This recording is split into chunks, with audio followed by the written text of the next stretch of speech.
Shalom semuanya. Kembali lagi kita hadir di sini. Kita ada di tempat ini semuanya karena kasih dan anugerah Tuhan. Kembali lagi bersama dengan saya Lucky. Kita akan belajar dari kelas 9, materi kelas 9, gereja yang hidup di dunia. Ya, karena ini masih situasi pandemi, ayo kita beri dengan salam sehat. Ya, gini saya kasih contoh salam sehat. Tetap sehat, tetap semangat, selalu sukacita. Ya, siap? Yuk. Selalu sehat, selalu semangat, tetap sukacita. Pagi ini, mari sebelum kita masuk di dalam materi, baiklah kita berdoa terlebih dahulu. Kita minta pimpinan Tuhan supaya Tuhan berkenan hadir di dalam pembelajaran kita saat ini. Mari kita berdoa. Kami mengucap syukur Tuhan buat kesempatan ini. Terima kasih buat waktu yang Tuhan berikan. Kami mau pergunakan untuk hormat kemuliaan nama Tuhan. Kami mau belajar Tuhan tentang materi gereja di tengah dunia. Tuhan memberkati kami dari awal, pertengahan, sampai akhirnya. Biarlah Tuhan sendiri yang bekerja, memberikan hikmat marifat kepada kami untuk kami belajar saat ini. Kami serahkan semua ke dalam tangan kuasa Tuhan. Dalam nama Tuhan Yesus kami berdoa dan mengucap syukur. Yang percaya katakan amin. Iya. Capek? Pasti. Lelah? Pasti. Tetapi kita harus memiliki seperti tadi, salam sehat, selalu selalu semangat, tetap sukacita. Ya. Kita tentang tujuan materi belajar saat ini, ya, gereja di tengah-tengah dunia. Ya, apa yang kau pahami tentang gereja? Apa yang kamu ngerti tentang gereja? Ya, kalau kita lihat bahwa gereja itu terdiri dari 3 bentuk, ya. Gereja sebagai bangunan, ya. Gereja, bangunan gereja, mungkin salah satu saya bisa sebutkan bangunan gereja GPDI, bangunan gereja GPIB, bangunan gereja HKBP. Nah, itu bentuk gereja, ya. Yang kedua, organisasi, ya. Berbicara tentang organisasi gereja, ya. Berbagai macam denominasi yang ada di Indonesia berkaitan dengan gereja, ya. Tadi bangunannya di alamat mana, itu bentuk bangunannya yang kita lihat di jalan-jalan, di tengah kota, di pinggir jalan, itu bangunannya. Kalau organisasi itu berkaitan dengan sistem keorganisasian, bentuk sinodenya. Nah, yang ketiga, gereja adalah diri kita sendiri sebagai rumah Tuhan. Nah, sekarang bagaimana kita menyebutkan, bagaimana di dalam materi ini kita menyebutkan tugas gereja untuk bersekutu dan melayani, menunjukkan kaitan dari kedua tugas itu dalam kehidupan sehari-hari. Pagi hari ini kita belajar tentang bagaimana menyebutkan tugas panggilan gereja. Yang kedua, menyebutkan beberapa kegiatan di gereja yang menunjukkan upaya untuk mempererat kehidupan persekutuan gereja, ya. Kita bisa bertumbuh, kita bisa berbuah, kita bisa menghasilkan sesuatu karena ada satu persekutuan, ada hubungan yang erat satu sama lain. Berikutnya adalah menyebutkan kegiatan-kegiatan yang menarik bagi orang-orang muda untuk dikembangkan di dalam gereja. Anak muda identik dengan semangat, anak muda identik dengan kekuatan yang berapi-api. Ayo kita tunjukkan, anak apalagi masih SMP, SMA, itu masa-masa di mana kita semangat dan terus semangat. Kita tunjukkan. Nah, berikutnya tentang menyebutkan penolakan yang mungkin muncul dari pelayanan gereja kepada sesama. Kenapa gereja bisa ditolak? Kenapa gereja tidak diizinkan? Ada banyak hal, ada banyak tantangan, tapi bagaimana kita bisa menempatkan diri kita sebagai gereja itu supaya bisa diterima di tengah-tengah masyarakat luas. Yang berikutnya adalah menyebutkan contoh-contoh tentang pendekatan dan kegiatan yang lebih dapat diterima secara positif oleh masyarakat sekitar. Ya, ada satu pujian mengatakan gini, Yesus cinta segala bangsa. Yesus cinta segala bangsa, segala bangsa di dunia. Putih dan hitam semua dicinta Tuhan. Yesus cinta segala bangsa di dunia. Yesus cinta segala bangsa di dunia. Putih dan hitam semua dicinta Tuhan. Yesus cinta segala bangsa di dunia. Iya, Yesus cinta segala bangsa yang ada di dunia, ya. Kenapa saya katakan Yesus cinta segala bangsa? Dari Indonesia saja kita bisa melihat terdiri dari ribuan pulau, terdiri dari beberapa suku bangsa. Bahkan mungkin di Jawa, di Sumatera, di Kalimantan, di Sulawesi, di Papua, itu sudah terdiri berbagai macam suku bangsa, ya. Jadi ayo saat ini keberadaan gereja harus bisa menjadi terang. Nah, bagaimana? Saya mau rindu, ya. Saya mau menanyakan, sebutkan apa saja kegiatan-kegiatan yang ada di gerejamu, ya. Mungkin ada yang sekolah minggu, ada yang remaja pemuda, ada persekutuan kaum pria, persekutuan kaum wanita. Nah, ini bentuk-bentuk kegiatan-kegiatan gereja yang ada di gereja kita masing-masing, ya. Tuhan tidak melihat kita dari gereja mana. Yang pasti ketika kita percaya Yesus Kristus sebagai Tuhan dan Juru Selamat, maka disitulah gereja harus tegak berdiri, ya.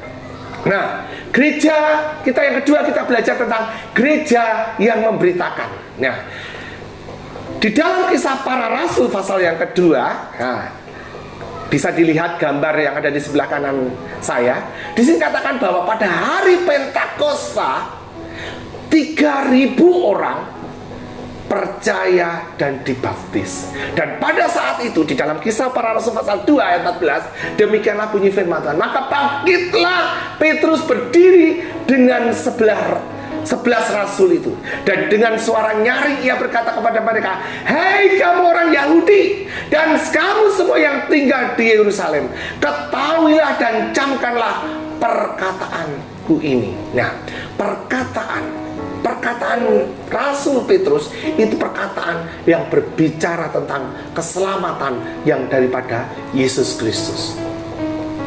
Kita percaya kepada Yesus.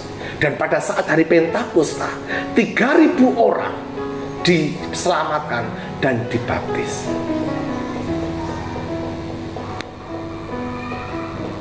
Perkataan Rasul Petrus, perkataan yang berkuasa, karena dia dipakai oleh Allah untuk memberitakan kabar sukacita itu. Nah, kemudian kadang-kadang kita mendapatkan satu pengumuman di dalam gereja. Ketika ibadah selesai, ada banyak gereja ketika memberi pengumuman, ada yang di tengah-tengah, ada yang setelah ibadah selesai baru ada pengumuman. Ternyata, ya, kehidupan persekutuan orang Kristen itu selalu ditandai dengan pemberitaan. Nah, pemberitaan itu sendiri diambil dari bahasa Yunani yang berarti kerugma. Kerugma tadi artinya adalah pemberitaan atau khotbah yang disampaikan oleh orang-orang yang diberi wewenang khusus untuk melakukannya. Siapa yang berhak menyampaikan kebenaran firman Tuhan ini? Siapa yang berhak memberitakan khotbah ini? Ya, kalau di gereja kita bisa lihat pendeta, penginjil, gitu ya, guru Injil, gitu ya, atau penatua-penatua yang sudah dipilih. Jadi kerugma itu berbicara pengumuman atau pemberitaan. Nah, seperti yang biasa disampaikan oleh petugas di dalam satu kerajaan pada waktu itu ketika menyampaikan berita-berita penting. Jadi kerugma itu adalah seperti informasi, pemberitahuan, pengumuman yang disampaikan oleh petugas kerajaan. Pengumuman, pemberitaan. Nah, itu jadi sifatnya sangat penting gitu ya. Nah, untuk menyampaikan apa? Kabar-kabar penting. Karena memang saat itu pada zaman dahulu tidak seperti sekarang. Sekarang kita pesan bisa lewat chat, kita bisa lewat SMS, kita by email gitu ya. Dulu tidak begitu, harus pengumuman. Ada orang yang naik kuda sambil memberikan pengumuman, membawa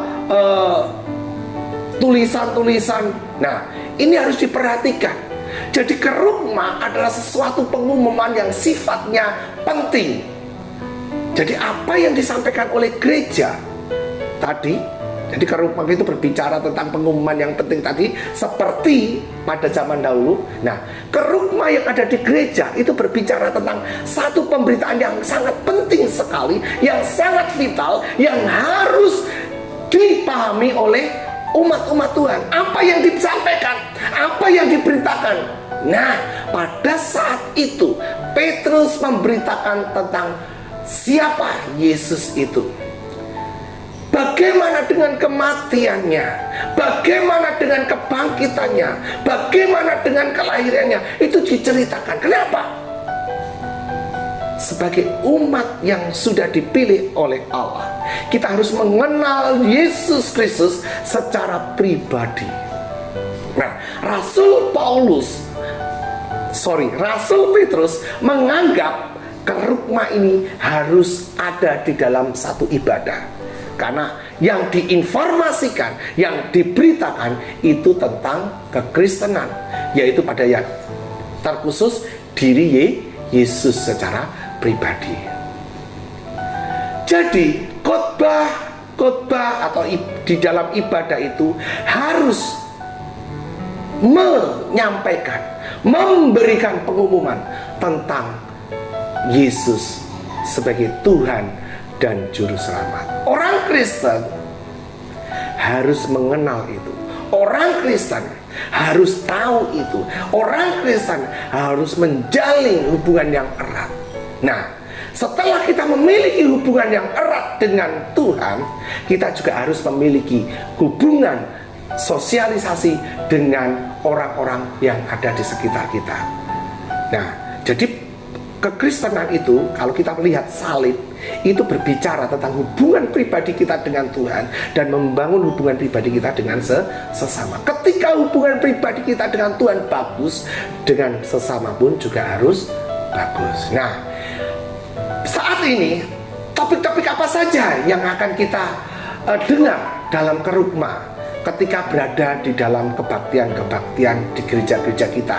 Nah, coba kamu ingat, kita list sedikit gitu ya. Kita list apa sih gitu ya. Topik-topik ibadah apa, kebaktian-kebaktian apa yang ada di gereja saya. Ada banyak tadi, sempat saya singgung gitu ya. Ada yang di sekolah minggu, ada yang aktif di remaja, ada yang aktif di pemudanya, ada yang aktif di persekutuan doa. Gitu ya. Kalau orang tua kita mungkin aktif di ibadah kaum pria, kaum wanita, persekutuan untuk pemain-pemain musik. Ada banyak hal, ibadah-ibadah yang ada di sekitar kita. Nah, saat ini kita juga berbicara tentang gereja yang bersekutu ya. Di atas sudah dijelaskan bahwa pemberitaan atau kerugma disampaikan dalam konteks ibadah, dalam konteks khotbah. Itulah yang terjadi di dalam kehidupan orang Kristen yang perdana atau yang pertama, dan yang biasa disebut sebagai khotbah sekarang. Ya, dalam Alkitab Perjanjian Baru kita dapat menemukan 106 kata memberitakan. Jadi kata memberitakan itu di dalam Perjanjian Baru itu kurang lebih ada sekitar 106 kata. Hal ini menunjukkan kata kerja menempati posisi yang sentral atau yang terpusat di dalam kehidupan orang Kristen. Bahkan di dalam 1 Korintus pasal yang pertama ayat 23, kita juga menemukan ucapan Rasul Paulus tentang apa atau siapa yang ia beritakan, yaitu tetapi kami memberitakan Kristus yang disalibkan. Untuk orang-orang Yahudi suatu batu sandungan, dan untuk orang-orang bukan Yahudi suatu kebodohan. Kalau kita berbicara di ayat ini, Kristus itu tidak ada artinya. Kristus itu bagi orang-orang Yahudi, orang-orang yang non Yahudi buangan, sprek gitu ya. Tetapi berbahagialah kita yang percaya, tetapi kita tidak melihat. Kita bisa mengenal Yesus secara pribadi. Ada satu pujian mengatakan, aku mengenalmu secara pribadi hingga ku tahu rencanamu.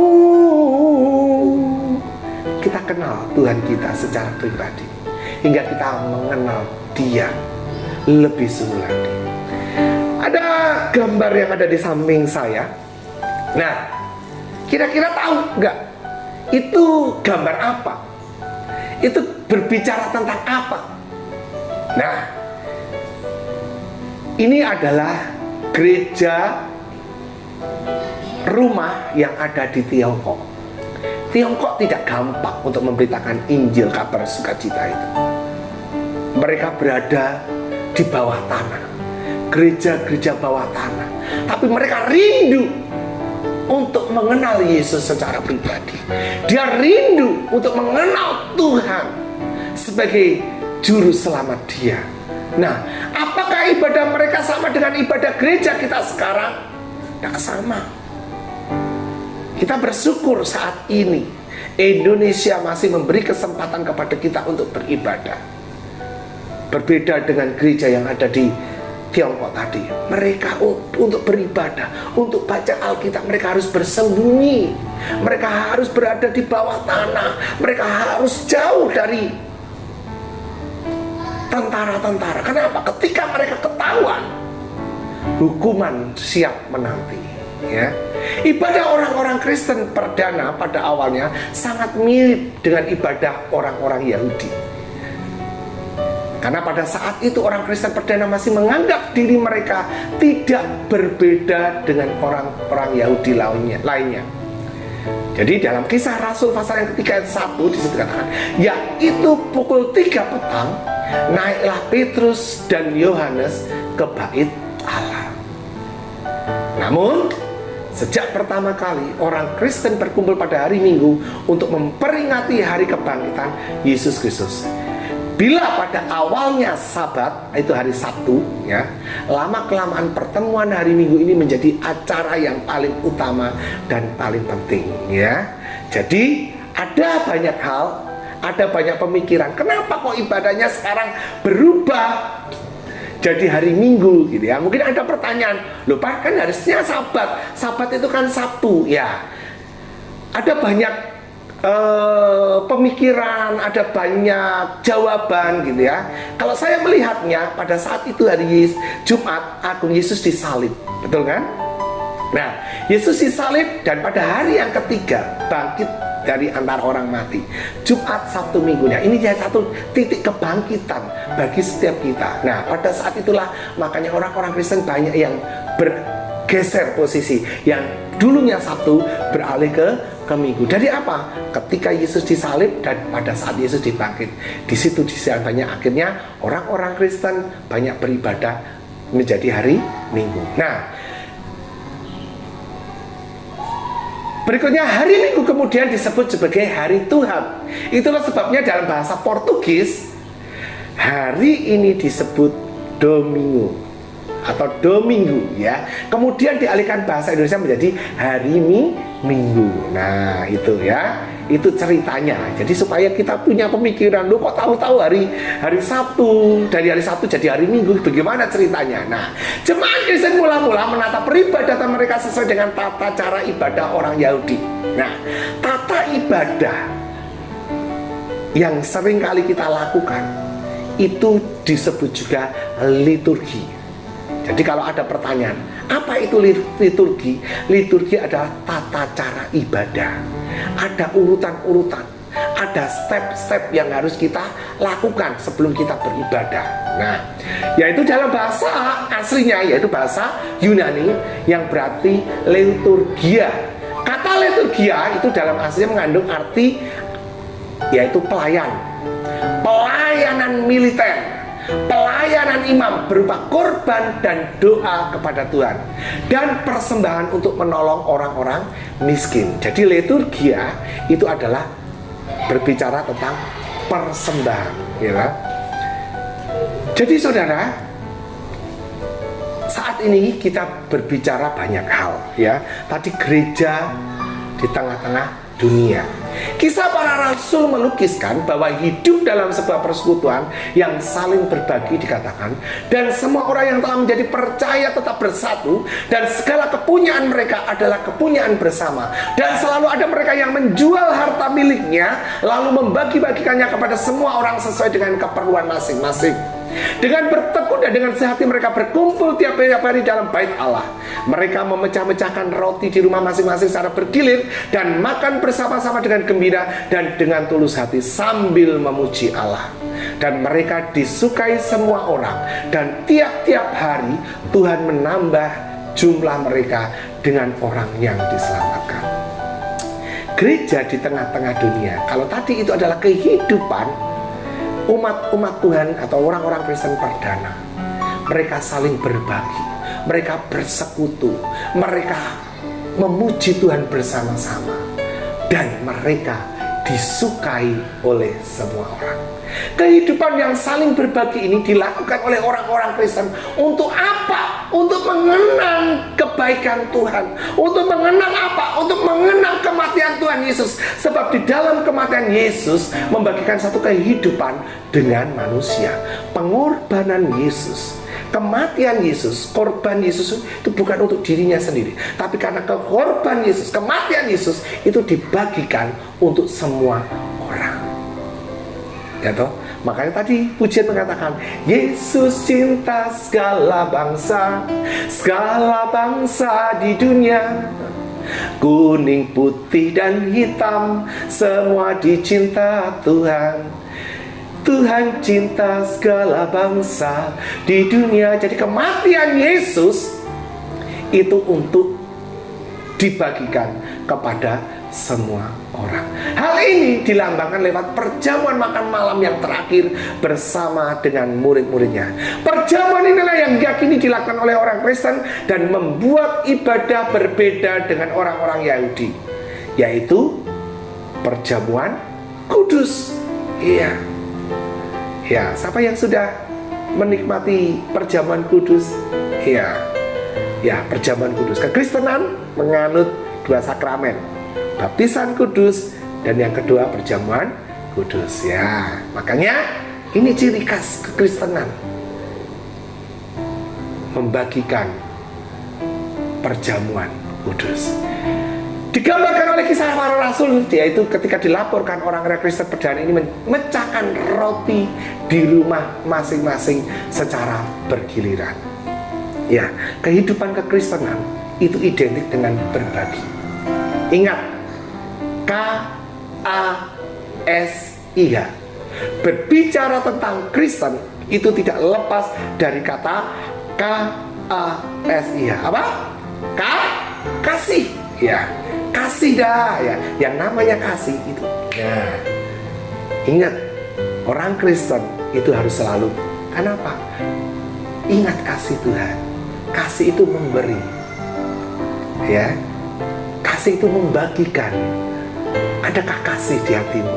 Adakah kasih cinta di hatimu? Ya. Jadi kalau kita menyebut kita orang Kristen, Tuhan kita itu Tuhan yang kasih. Ingat kasih. Harus kita ada satu pengorbanan, ya. Nah, lanjut. Perjamuan ini itu di dalam persekutuan. Jadi bukan perjamuan biasa. roti dipecah-pecah terus kita minum sama-sama. Enggak, ada aturan-aturan ketika kita melakukan perjamuan kudus Tuhan. Kenapa? Di dalam persekutuan ini kita melakukan persekutuan bersama-sama dengan Tuhan yang telah bangkit. Inilah yang disebut sebagai persekutuan atau koinonia di dalam bahasa Yunani, ya. Kata koinonia sendiri itu mengandung arti jauh lebih dalam dari kata sekedar persekutuan, ya. Ingat, ada 3 tugas panggilan gereja, ya.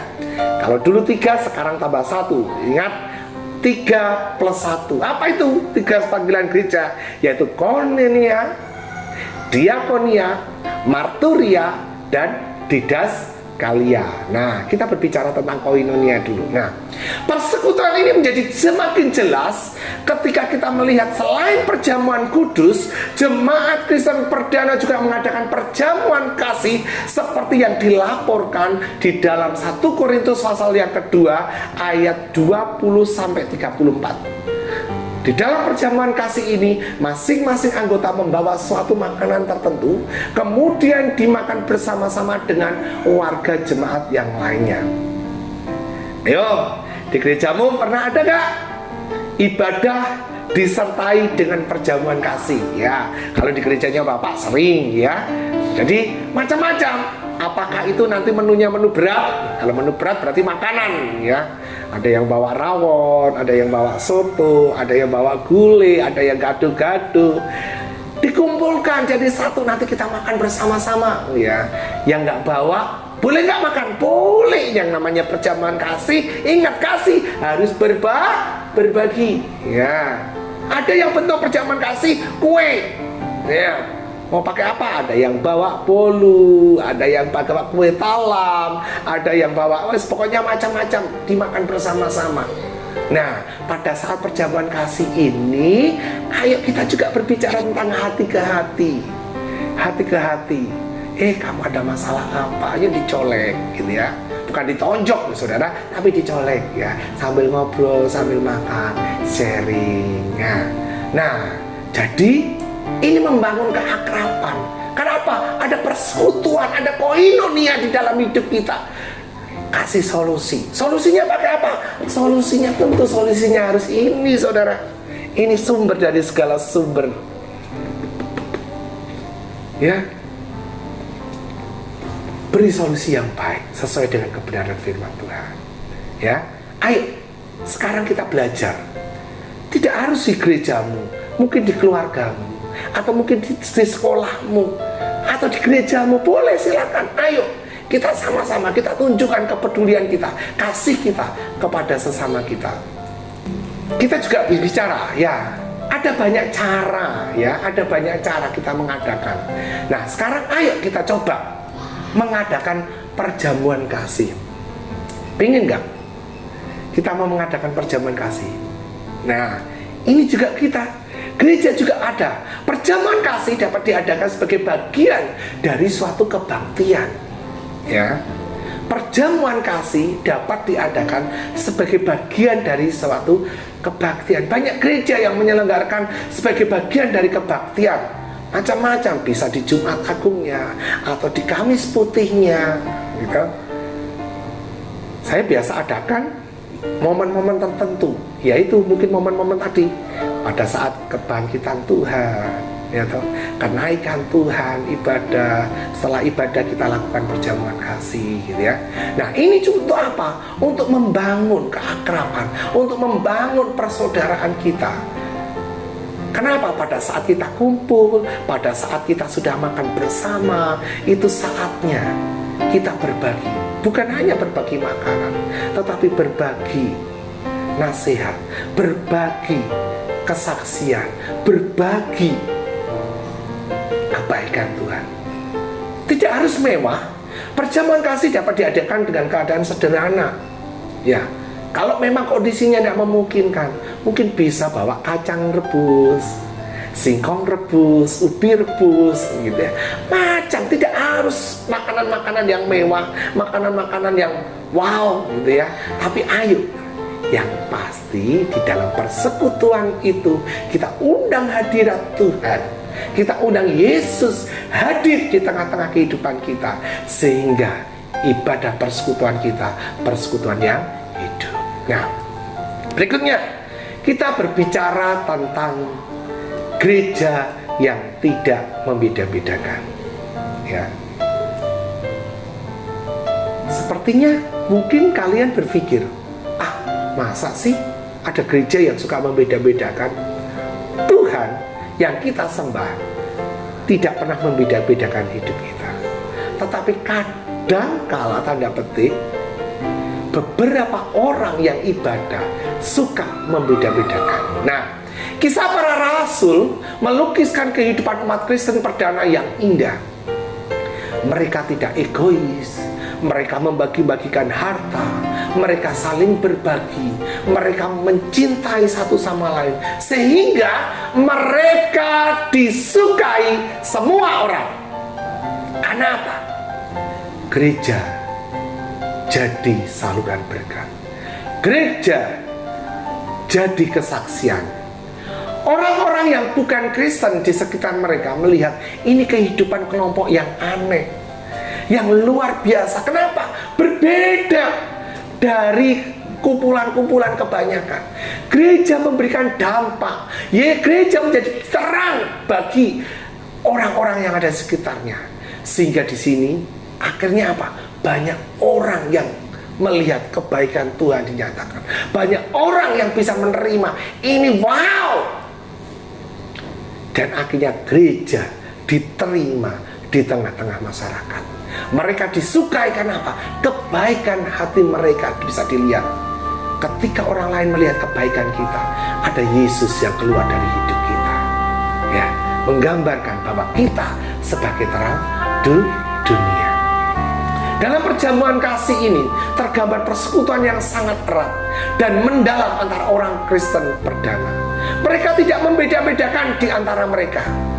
Tidak berasal dari kelas atas, kelas bawah, gitu ya. Tidak dari kaya atau miskin, gitu ya. Proletar atau borjuis, nah, saudara. Dan di situ bahkan ada salah satu contoh seorang budak yang mengenal Tuhan karena melihat kebaikan Tuhan. Siapa itu? Yaitu kita berbicara tentang tokoh Onesimus, ya. Onesimus.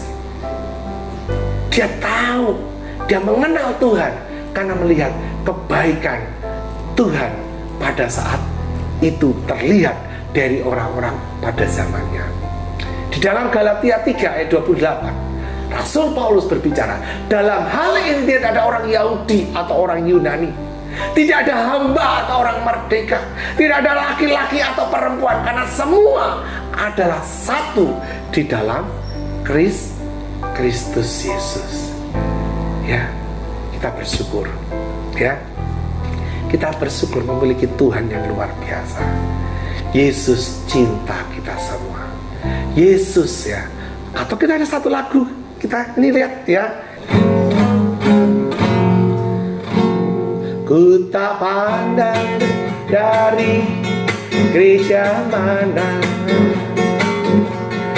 asalkan berdiri atas firman-Nya.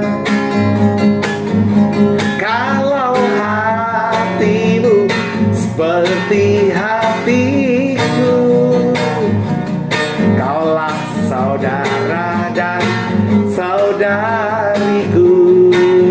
Ku tak pandang dari gereja mana, asalkan berdiri atas firman-Nya. Kalau hatimu seperti hatiku, kaulah saudara dan saudariku. Iya, Tuhan tidak memandang kamu dari gereja mana, ya. Apakah gereja kaya atau gereja sedang perintisan? Nah, Tuhan tidak lihat itu. kita bersyukur memiliki Tuhan yang hebat. Kita bersyukur memiliki Tuhan yang luar biasa. Dan pada sampai abad ke-20 gitu ya, kita masih sering kali melihat perbedaan-perbedaan ini. Bukan Tuhan yang mengadakan itu, tapi orang-orang yang ada di dalamnya seringkali membeda-bedakan, seringkali membuat sekat-sekat, seringkali membuat kotak-kotak. Ini tidak bagus. Kenapa? Oh, sorry, kamu dari gereja pinggiran. Oh, sorry, kamu gak level dengan aku. Sorry, gerejamu becek, gerejaku elit, ada AC-nya. Enggak. Keselamatan yang Tuhan berikan sama buat kita semua. Keselamatan yang Tuhan berikan untuk semua orang. Bukan untuk orang kaya saja, bukan untuk golongan mata sipit saja, bukan untuk rambut hitam saja atau kulit hitam saja, tapi semua. Nah, ini yang harus kita rubah. Ya, harus kita rubah. Jangan sampai terjadi sekat-sekat, jangan sampai terjadi kotak-kotak. Nah, kita juga menyaksikan bagaimana masyarakat kita membedakan laki-laki dan perempuan. Ya, di berbagai perusahaan, kantor gitu ya, ada dulu sekolah gitu. Wah, ini kalau sekolah untuk laki-laki STM gitu ya, sekolah untuk perempuan semea. Kalau ada semea yang laki-laki, wah diolok-olok. Nah, itu sebenarnya apa? Manusianya, bukan Tuhannya. Gereja tidak seperti ini. Gereja untuk semua bangsa. Makanya di dalam pengakuan iman rasuli juga berbicara tentang itu apa? Untuk umum, untuk semua orang.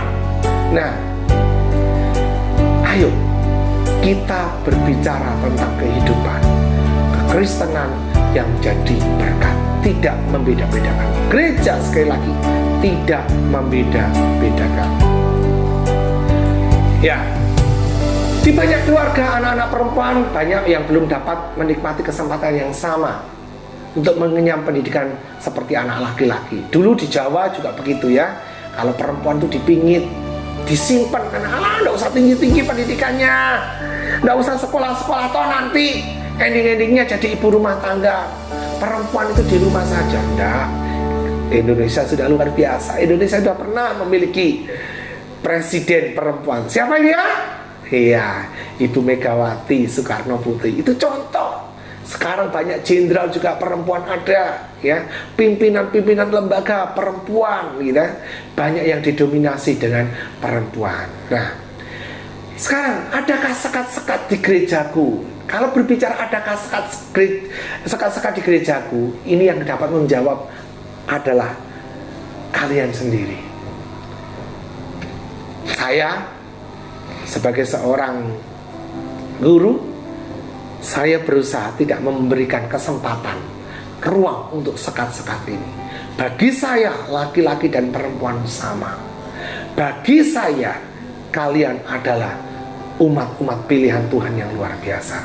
Kalau di gereja-gereja kalian masih ada sekat-sekat, kalau di gereja kalian atau di sekolah kalian, cobalah kau jadi saksi.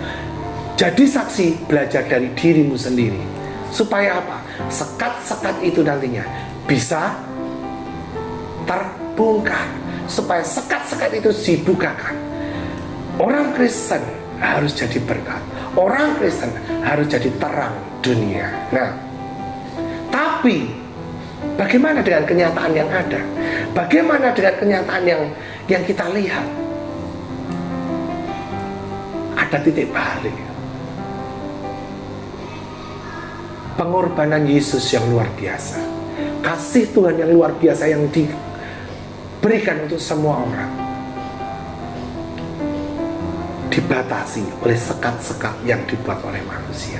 Ada satu tokoh gereja yang luar biasa, ada satu tokoh yang hebat. Di sini saya berbicara tentang Dr. Martin Luther King, ya.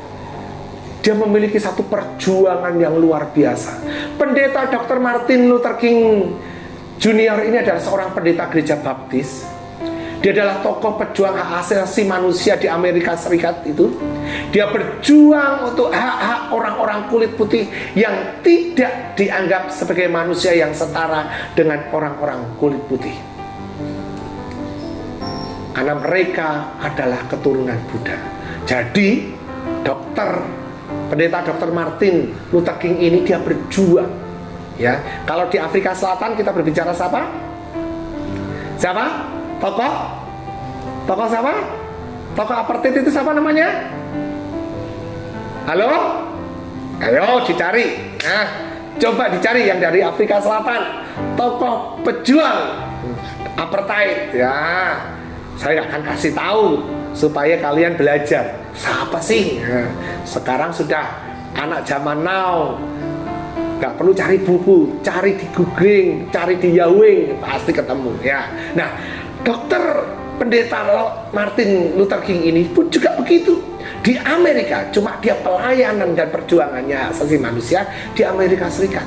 Nah, jadi seorang yang dilahirkan dari pasangan campuran akan melahirkan keturunan yang selamanya dianggap cacat karena darahnya pasangan yang berkulit putih. Nah, jadi Martin Luther King ini tokoh yang berjuang. Kenapa? Orang-orang yang kulit putih ini nggak dianggap berbeda kelas dengan orang-orang yang kulit putih. Jadi ada perbedaan kulit putih dan kulit hitam, berbeda. Nah, beliau ini memperjuangkan walaupun ada kawin campur, itu berarti nanti keturunannya itu disebut juga sebagai keturunan tetes darah. Waduh, ngeri ya. Artinya apa? Bila ada setetes saja darah orang kulit putih kulit hitam pada diri seseorang, maka hal itu akan membuatnya tidak layak digolongkan sebagai golongan orang kulit putih ya. Jadi seandainya saya ini kulit putih, saya punya istri kulit hitam gitu ya. Nah, walaupun anak saya ini putih, tapi karena ada darah hitam saya, itu berarti dia tetap masuk di dalam golongan orang kulit hitam. Masih ada perbedaan. Nah, pada masa itu orang-orang kulit putih hitam dilarang masuk ke tempat-tempat umum, restoran-restoran, ya toh, dikhususkan hanya untuk orang-orang yang kulit putih. Orang kulit hitam nggak boleh masuk, ya. Untuk dulu belum ada mall gitu ya. Jadi ke restoran, kafe-kafe atau rumah makan begitu itu tidak boleh.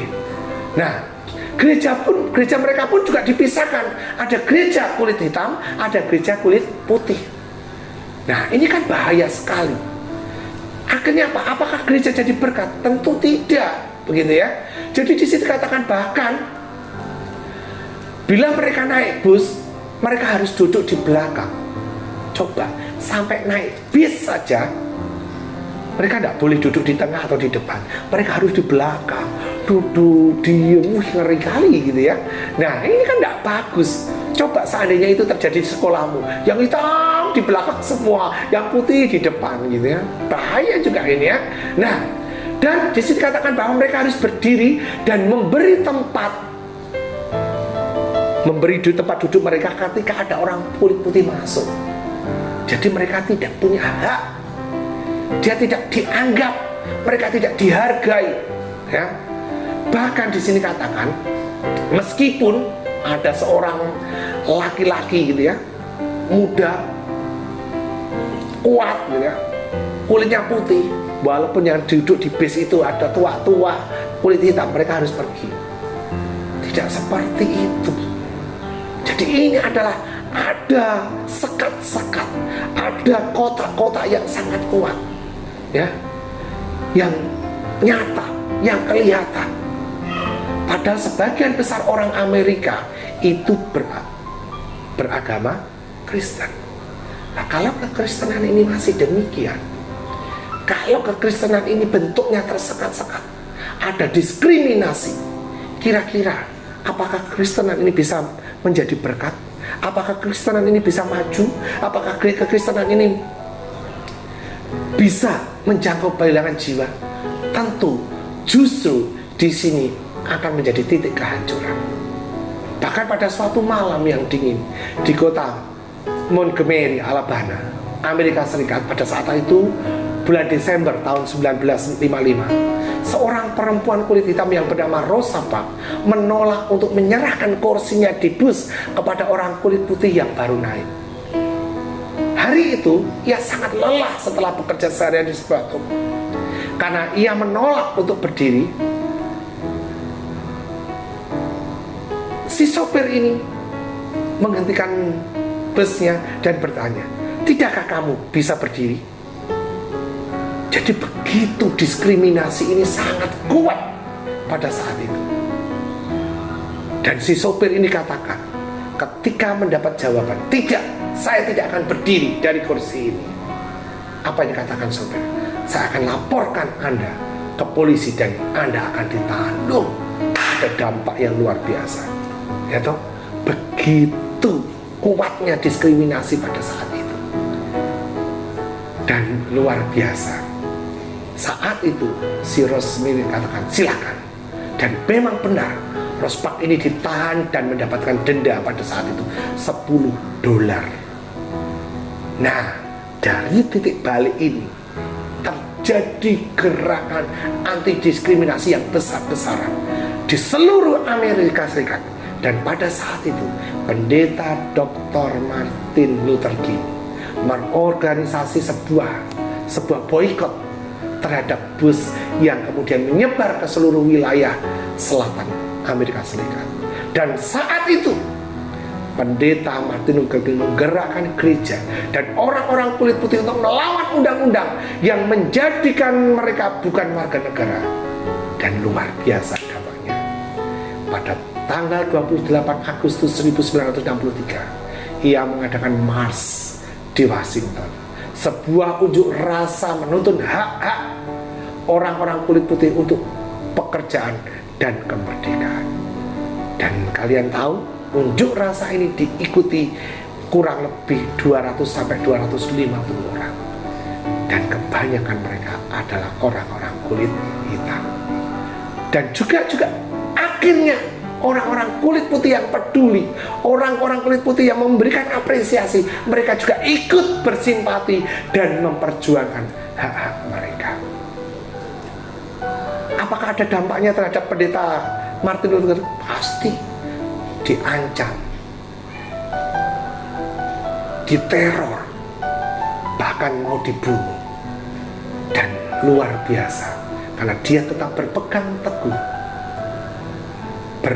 teguh bahwa gereja hadir di tengah-tengah dunia harus memberikan dampak. Gereja harus memberikan dampak kepada dunia, memberikan kesaksian kepada dunia. Dan dalam hidupnya pendeta ini berdoa, dan doa yang dicantumkan, "Tuhan, karunialah kami kekuatan tubuh untuk terus berjuang demi kemerdekaan. Tuhan, berikan kami kekuatan untuk tetap tidak menggunakan kekerasan meskipun kami menghadapi maut." Pendeta Martin Luther King ini luar biasa. Dia memiliki kepedulian. Kenapa?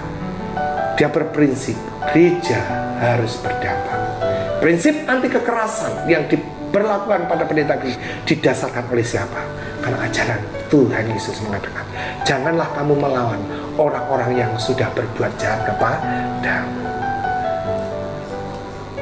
Ayo, siapa di antara kita yang mau menjadi kesaksian? Dan akhirnya,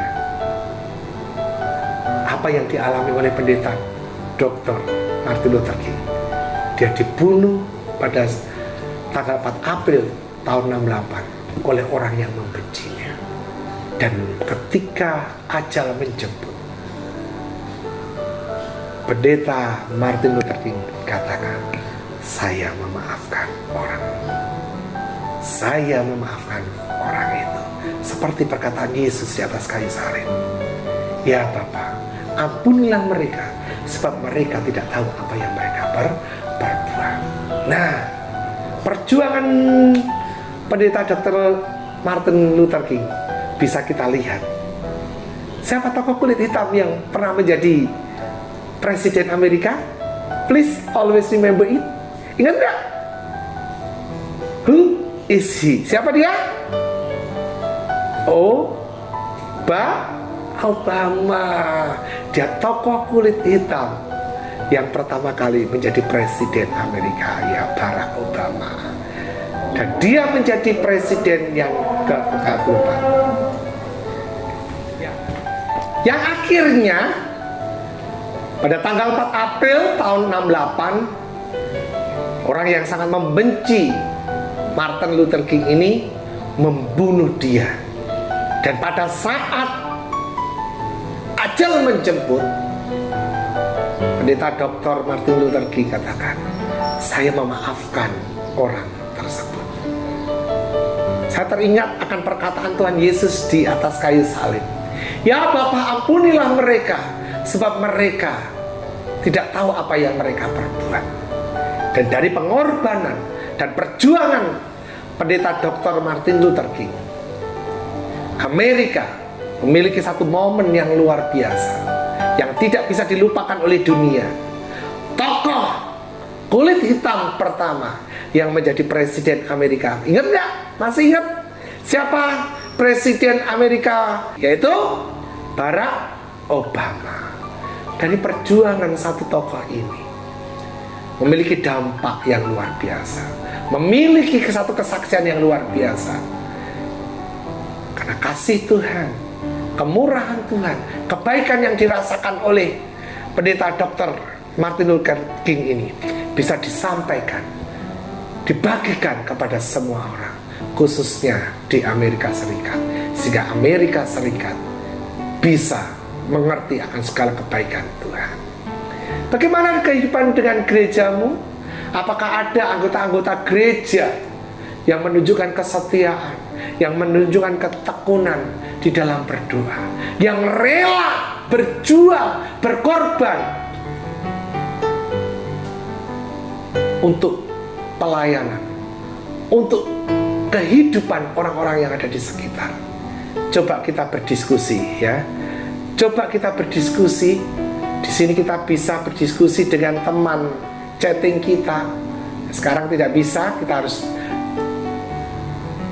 social distancing, social physical.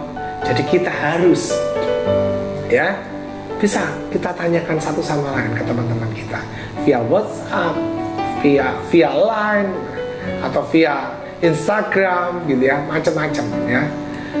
Diskusi tentang apa? Adakah orang-orang yang mau berkorban di gerejamu? Siapa dia? Yang kedua, kamu juga harus berpikir, ada tujuan apa gereja hadir di dalam dunia ini? Ada tujuan apa Injil Tuhan harus diberitakan kepada orang lain? Coba kita diskusikan, ya. Kita diskusikan dengan teman-teman kita, ya. Boleh, bebas.